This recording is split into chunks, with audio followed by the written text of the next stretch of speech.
Om Swastiastu. Perkenalkan, nama saya Komang Surya Widitama, nomor absen 18 dari kelas 12 IPA 7. Di sini saya akan menjelaskan tentang materi titrasi asam basa. Pertama, pengertian titrasi asam basa. Titrasi asam basa adalah penentuan kadar suatu larutan basa dengan larutan asam yang diketahui kadarnya, atau sebaliknya, penentuan kadar suatu larutan asam dengan larutan basa yang diketahui dengan didasarkan pada reaksi netralisasi. Titrasi harus dilakukan hingga mencapai titik ekivalen, yaitu keadaan saat asam dan basa tepat habis bereaksi secara stoikiometri. Titik ekivalen umumnya dapat ditandai dengan perubahan warna dari indikator. Sementara itu, keadaan saat titrasi harus dihentikan tepat saat indikator menunjukkan perubahan warna disebut titik akhir titrasi. Untuk memperoleh hasil titrasi yang tepat, maka selisih antara titik akhir titrasi dengan titik ekivalen harus diusahakan seminimal mungkin. Hal ini dapat diupayakan dengan memilih indikator yang tepat pada saat titrasi, yakni indikator yang mengalami perubahan warna atau trayek pH di sekitar titik ekivalen. Berikut alat-alat yang digunakan pada proses titrasi asam basa. Pertama, ada buret.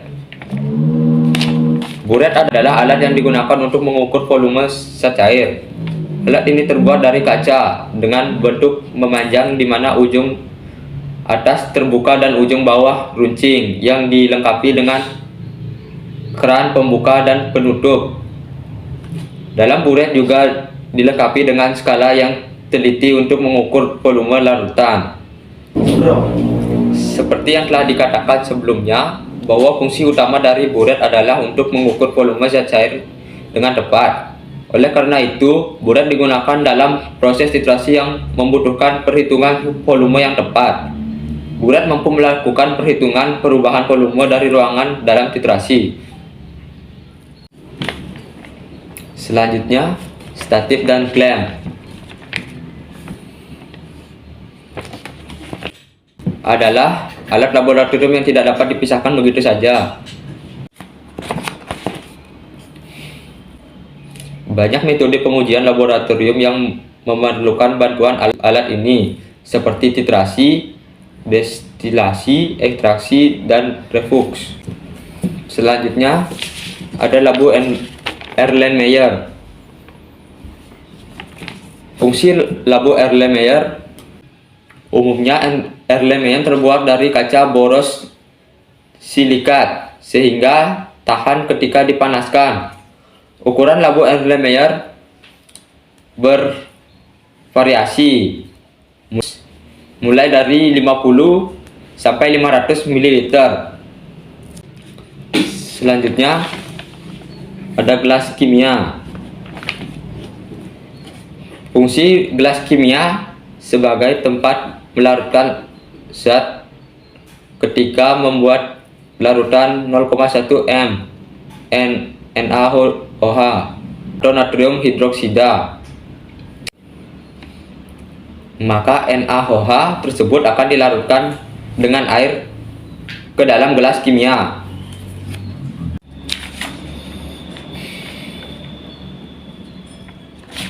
Selanjutnya ada gelas ukur. Fungsi gelas ukur digunakan untuk mengukur volume cairan, sedangkan gelas kimia lebih digunakan untuk wadah untuk menampung larutan.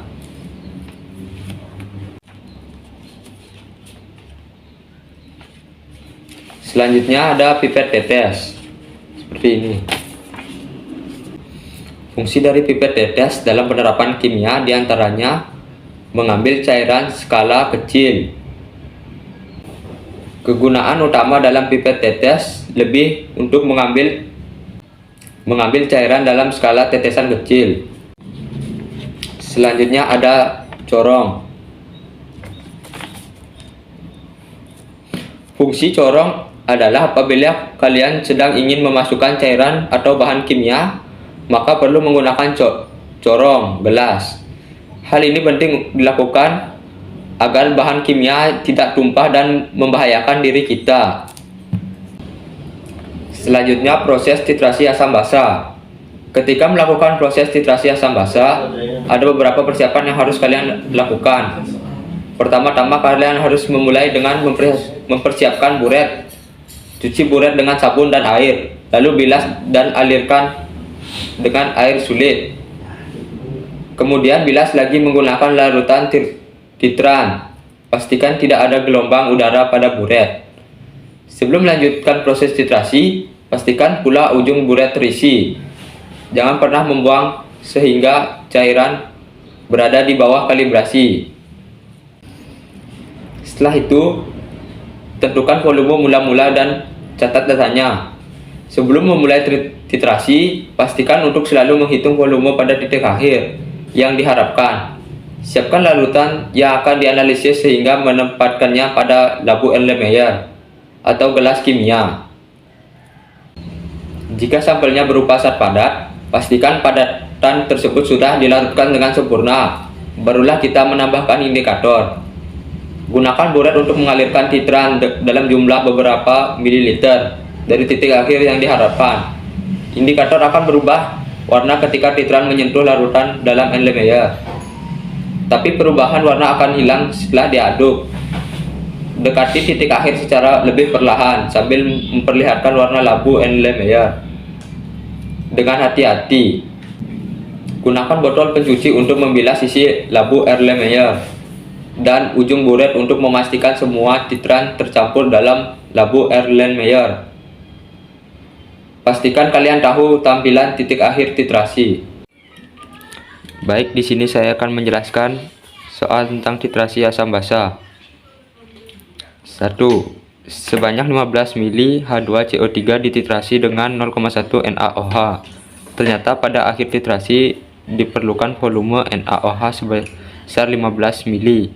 Molaritas atau konsentrasi H2CO3 adalah. Baik, di sini saya akan menjawab. Diketahui Fa 15 ml, A 2, Fb 15 ml,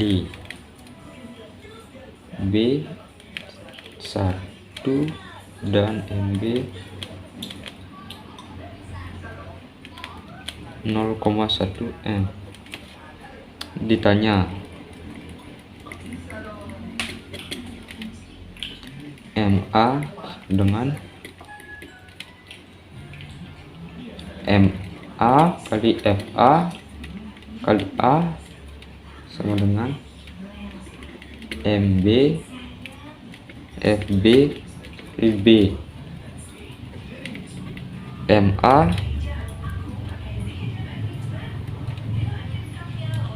15 2 0,1 15 1. Sini coret MA 2 0,1 kali 1 MA 0,1 per 2 sama dengan 0,05 M.